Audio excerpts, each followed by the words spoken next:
दिनांक 30 ऑगस्ट रोजी गणेशोत्सव विसर्जन मिरवणूक मार्गाचा पाहणी दौरा आयुक्त तथा प्रशासक मनीषा खत्री यांच्या प्रमुख उपस्थितीत पार पडलाय।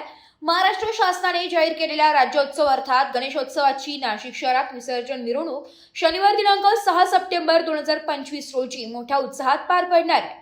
या पार्श्वभूमीवर नाशिक महानगरपालिकेचे आयुक्त तथा प्रशासक मनीषा खत्री यांच्या प्रमुख उपस्थितीत विसर्जन मिरवणूक मार्गाचा पाहणी दौरा हा दिनांक 30 ऑगस्ट रोजी घेण्यात आलाय।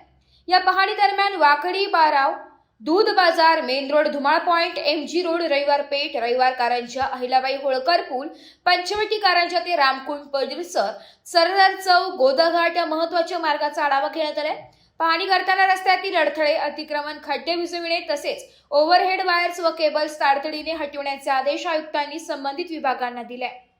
तसेच विसर्जन मिरवणूक काळात शहर परिसर स्वच्छ राहावा यासाठी घनकचरा व्यवस्थापन विभागाला विशेष उपाययोजना करण्याचे निर्देश दिले।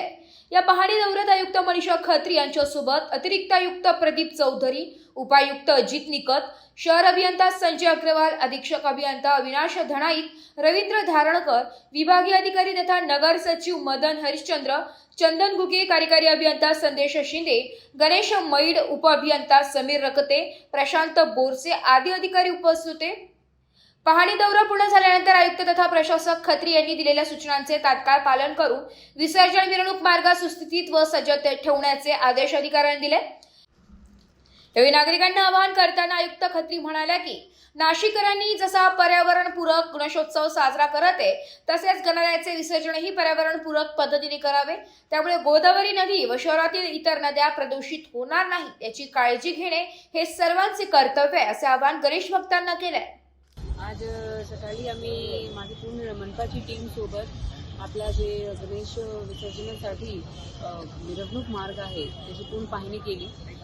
सगळे जे स्पॉट्स आहे जिथे काही आपल्याला काही डागडुजी करायची किंवा काही खड्डे भरायचे, काही लाईन शिफ्टिंग करायचे, अशा प्रकारची सगळी जे स्थिती आहे ती सगळी ते पाहणी करून तसं फायनल पण केलेलं आहे की कुठे कुठे काय काय करायचे आणि त्याच्या आजपासून काम पण सुरू होऊन जातील आणि ते आपल्या घाटवर पण कशा प्रकारे आपण विसर्जन करणार, काय पद्धत असणार त्याचे पण सगळं ते आढावा घेतला आणि आपल्या गणेश विसर्जनास काही अडचण येणार नाही कोणाला आणि ते प्रॉपर पद्धतीने होऊन जाईल त्या प्रकारे आमची तयारी मंडळात सुरू होते।